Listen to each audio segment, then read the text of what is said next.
नमस्कार, राज की बात में आपका स्वागत है। राहुल गांधी इन दिनों बेचैन दिख रहे हैं। कांग्रेस में परेशानी ऐसी बढ़ी है कि जिन राज्यों में चुनाव होने हैं वहां पर भी इनके पार्टी के नेता आपस में उलझे हुए हैं। उलझन ऐसी कि अब तो सिटिंग सांसद भी इस्तीफा दे रहे हैं। असम में देखिए, असम में चुनाव होने वाला है। अभी कैंडिडेट की लिस्ट जारी हो रही है और ज्यादा समय नहीं है, 9 अप्रैल को ही वहां पर चुनाव है। लेकिन इससे पहले कांग्रेस के एक सिटिंग सांसद ने इस्तीफा दे दिया, प्रद्युत बारदोलोई।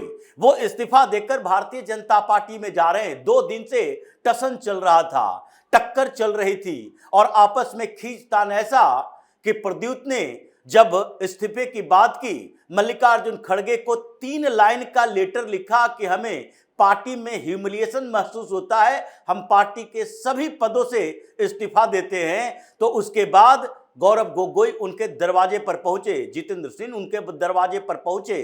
कई नेताओं ने उनके दरबार में जाकर हाजिरी लगाई और मनाने की कोशिश की, लेकिन आखिरकार वो माने नहीं, उन्होंने इस्तीफा दे दिया। संसद के अंदर भी कांग्रेस के आंकड़े कम होते जा रहे हैं। 99 का भूत जो राहुल गांधी पर सवार था, वो 99 का आंकड़ा अब घट गया है, 98 हो गया और हो सकता है कुछ दिन में 90 से भी कम हो जाए लोकसभा के अंदर। लेकिन इससे भी बुरी स्थिति राज्यसभा के अंदर हुई। अभी चुनाव हुए राज्यसभा के 37 सीटों के लिए, 26 उम्मीदवार निर्विरोध चुन लिए गए। 11 सीटों पर चुनाव करवाए गए, 3 राज्य और 11 सीटों पर जो चुनाव हुए उसमें भारतीय जनता पार्टी और उनके समर्थक पार्टियों ने या फिर निर्दलीय उम्मीदवार जिसे भारतीय जनता पार्टी सपोर्ट कर रही थी, 11 में से 9 सीटों पर जीत हासिल की। 2 सीटें इन लोगों के पास आई, लेकिन 2 सीटें इन लोगों में से ये इंडी अलायंस के पास नहीं आई है। कांग्रेस के पास केवल 1 सीट आई, हरियाणा में घसीट कर क्रॉस वोटिंग वहां भी हुए और उड़ीसा में कांग्रेस खाली हाथ, बिहार में खाली हाथ, यहां तक कि असम में, बंगाल में खाली हाथ, महाराष्ट्र में खाली हाथ रही। 24 ऐसी सीटें थी जहां पर कांग्रेस उम्मीदवार भी नहीं उतार पाई, क्योंकि इन राज्यों में इनके पास विधायक ही नहीं थे जो उम्मीदवार उतारने के लायक हो। तो ऐसी स्थितियां कांग्रेस की हो रही है कि राज्यसभा में आंकड़े धीरे धीरे कांग्रेस के बढ़ घट रहे हैं और फिर भारतीय जनता पार्टी उस लेवल पर आ चुकी है कि अब लोकसभा के साथ राज्यसभा में भी ज्यादा सपोर्ट की जरूरत उसे दूसरी पार्टियों का नहीं है। और एनडीए का आंकड़ा तो बढ़कर ऐसा हो गया है कि उसके बाद अब किसी दूसरे पार्टी यानी कि विपक्ष में बैठी हुई पार्टियां या जो पार्टियां न एनडीए के साथ है न इंडी अलायंस के साथ है, जैसे वाईआरएससीपी कांग्रेस या फिर बीआरएस या फिर उड़ीसा की पार्टी नवीन पटनायक की बीजू जनता दल, इन लोगों के समर्थन की जरूरत राज्यसभा में भी नहीं पड़ने वाली है। जो आंकड़े बढ़े हैं, और आंकड़े बढ़े ही नहीं है बल्कि अभी जून में जो चुनाव होगा और नवंबर में जो चुनाव होगा, ये 2 फेज अभी बचे हुए हैं राज्यसभा के लिए, जब रिटायर कर रहे हैं ये राज्यसभा सांसद और अभी चुनाव होने बाकी हैं। 71 सीटें इस साल राज्यसभा में वैकेंट हो रही थी, उसमें से 37 सीटों पर चुनाव हो चुके हैं और 34 सीटों पर चुनाव होने बाकी हैं। कुछ मई में रिटायर कर रहे हैं, कुछ जून में रिटायर कर रहे हैं और फिर नवंबर में रिटायर कर रहे हैं। तो मई और जून वाले का एक साथ चुनाव होगा, नवंबर में फिर राज्यसभा का चुनाव होगा। और जिस तेजी से मोदी के आंकड़े राज्यसभा में बढ़ रहे हैं, अब लगता है कि जितने संविधान संशोधन बिल लाने की जो बात चल रही थी, भारतीय जनता पार्टी अभी तक थोड़े बैकफुट पर थी, इसीलिए क्योंकि इसके पास 2/3 बहुमत राज्यसभा में नहीं हो पा रहा था और फुल मेजॉरिटी के लिए भी दूसरी पार्टियों के सहयोग की जरूरत पड़ रही थी। 245 सदस्यीय ये राज्यसभा में भारतीय जनता पार्टी के लिए ये मुश्किल हो रहा था कि एनडीए के अगर 1-2 पार्टी भी इधर उधर हुई, क्योंकि कुछ सेकुलर माइंडसेट वाली पार्टियां कही जाती है एनडीए का हिस्सा है, लेकिन वो सोकोल्ड सेकुलरिज्म के दायरे से अपने आप को बाहर नहीं कर पाई है। उसमें चंद्रबाबू नायडू की पार्टी भी है, टीडीपी भी, उसमें नीतीश कुमार की पार्टी भी है, चिराग पासवान की पार्टी भी है। ये वैसी पार्टियां हैं जो कि अभी भी ये सोचती है भारतीय जनता पार्टी के साथ तो हैं, लेकिन अगर हमें पाला बदलना पड़ा तो ऐसी स्थिति में क्या होगा, क्योंकि ये पार्टियां हमेशा पाला बदलती रही है। टीडीपी 2014 में भारतीय जनता पार्टी की सहयोगी पार्टी थी, सरकार में शामिल हुई, लेकिन उसके बाद अचानक से चंद्रबाबू नायडू को लगा नहीं, आंध्र प्रदेश में हमें अपनी स्थिति मजबूत करने के लिए एनडीए का साथ छोड़ना पड़ेगा।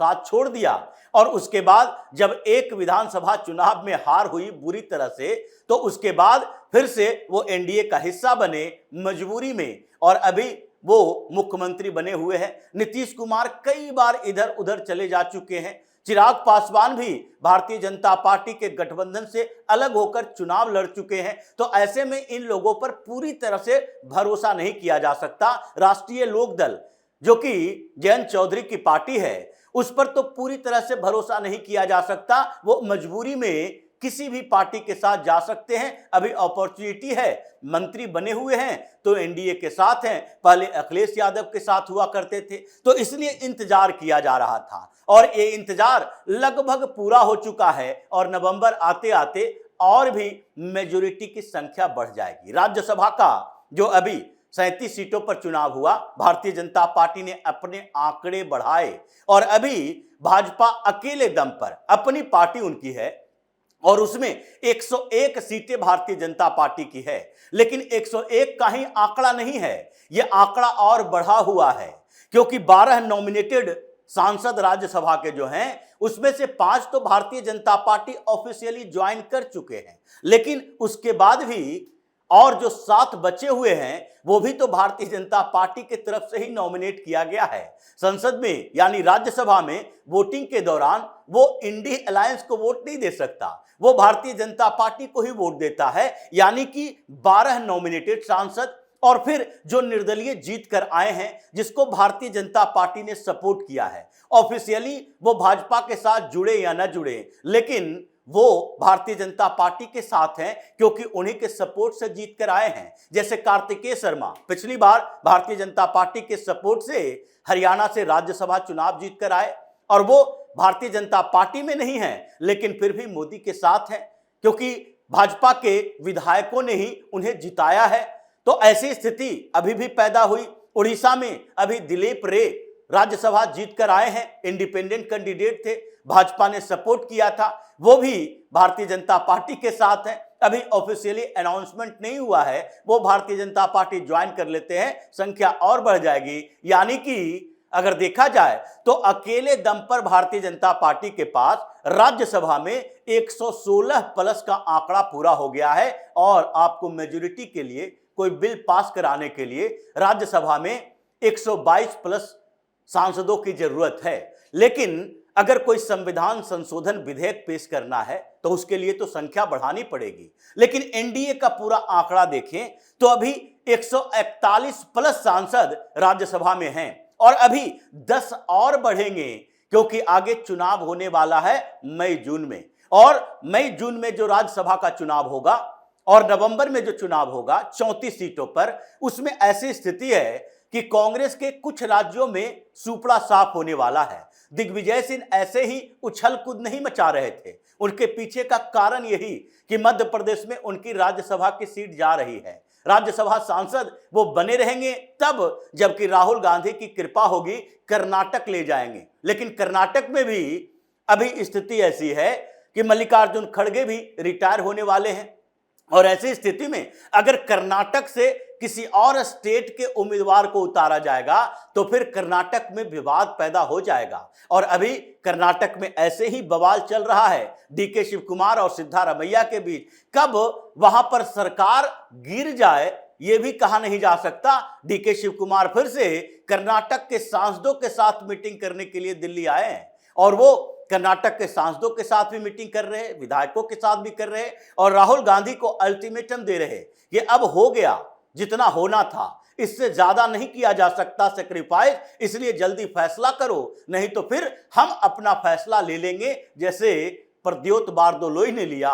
तो इसी तरीके से 141 प्लस और अभी जो आंकड़े बढ़ेंगे 34 सीटों पर चुनाव के बाद, और कांग्रेस के आंकड़े घटेंगे, उससे दो तरीके से परेशानियां पैदा होगी। कांग्रेस के अगर 3 से ज्यादा सांसद कम हो गए तो इसका मतलब है कि वो लोकसभा के बाद ये राज्यसभा में जो नेता प्रतिपक्ष करते हैं, एक जगह से नेता प्रतिपक्ष की कुर्सी खिसक जाएगी। खड़गे खुद जीत कर आएंगे कि नहीं, इसमें भी संभावनाएं इधर उधर दिखाई पड़ रही है। लेकिन इसी बीच जो एनडीए का आंकड़ा बढ़ेगा, इसका मतलब है कि अब जो लोकसभा के बाद राज्यसभा में 2/3 मेजोरिटी की तरफ ये भारतीय जनता पार्टी एनडीए बढ़ रही है, उससे के लिए इंतजार किया जा रहा था। क्योंकि कुछ बिल ऐसे हैं जिसको लाने के लिए राज्यसभा में आंकड़ा बढ़ाना जरूरी था। और इसीलिए जो अभी सवाल उठ रहे थे, 1 नेशन 1 इलेक्शन अभी कमेटियों का चक्कर काट रहा है, 1 इलेक्शन कब होगा, इसके लिए बिल कब लाए जाएंगे, इसी बात का इंतजार हो रहा है कि अगले बार जब अगले साल विंटर सेशन आएगा तो उस समय तक आंकड़े इतने अनुकूल रहेंगे कि उसके बाद ये लोग चाह कर भी इसे रोक नहीं पाएंगे। उसी तरीके से यूसीसी को लेकर जो चल रहा है, यानी यूनिफॉर्म सिविल कोड, अभी सुप्रीम कोर्ट ने टिप्पणी की कि यूसीसी ही समाधान है इन छोटी मोटी समस्याओं का जो याचिका के माध्यम से हमारे पास आता है महिलाओं के अधिकारों को लेकर। यूसीसी का प्रस्ताव है और भारतीय जनता पार्टी के मैनिफेस्टो में अंतिम ये ऐसा वादा है जो कि किया गया है और अभी तक पूरा नहीं किया जा सका। जम्मू कश्मीर का जो वादा किया गया था, विशेष राज्य का दर्जा हटा देंगे, वो वादा पूरा हो गया। भगवान राम के मंदिर का निर्माण हो गया। अब यूसीसी की बारी है, लेकिन इसके लिए इंतजार किया जा रहा है, मजबूरी है। क्योंकि अगर आनन फानन में यूसीसी लागू किया जाए और लोकसभा में पारित हो, राज्यसभा में ये लोग अटका दे, तो ऐसे में एक फजीहत होगी। बिल गिरने का मतलब है सरकार के लिए ह्यूमिलेटिंग सिचुएशन पैदा होना और फिर सरकार गिर सकती है या इस्तीफा दिया जा सकता है या नो कॉन्फिडेंस के माध्यम से कहा जा सकता है कि नहीं अब आपके पास बहुमत नहीं है तो आपको फिर से चुनाव करवाना पड़ेगा। जो स्थितियां ये लोग पैदा करते हैं उसके अनुसार, इसीलिए नवंबर तक जो राज्यसभा का चुनाव होगा उसमें जो एनडीए के आंकड़े बढ़ेंगे, उसके बाद नेक्स्ट ईयर विंटर सेशन में यूसीसी लाने की संभावना बढ़ रही है। क्योंकि अभी महाराष्ट्र में लागू हो रहा है यूसीसी, क्योंकि वहां फुल मेजोरिटी की सरकार है, आप कुछ कर नहीं सकते। गुजरात में लागू हो रहा है, वहां भारतीय जनता पार्टी की फुल मेजोरिटी की सरकार है, आप कुछ कर नहीं सकते, विपक्ष चीखते चिल्लाते रहे। उत्तराखंड में लागू हो गया, यूपी में लागू हो रहा है। तो ऐसी स्थिति में ये टेस्ट लिया जा रहा था और सुप्रीम कोर्ट में जो चैलेंज होंगे उसके लिए तो सुप्रीम कोर्ट कई बार टिप्पणी कर चुका है कि नहीं, यूसीसी तो लागू किया जाना चाहिए। इसका मतलब है कि लोकसभा के बाद राज्यसभा में जो बम्पर जीत होती जा रही है, राज्यों के चुनावों में भारतीय जनता पार्टी का जो अलग अलग स्टेट में आंकड़े बढ़ रहे हैं, राज्यसभा में प्रतिनिधित्व बढ़ रहा है, उससे कांग्रेस की छटपटाहट यही है कि अब चाहकर भी किसी बिल में व्यवधान नहीं पैदा कर सकते। और यही वजह है यूसीसी को थोड़े दिन के लिए रोक दिया गया केंद्रीय स्तर पर लाने से। लेकिन नवंबर के बाद ये फिर से ऐसा ट्विस्ट होगा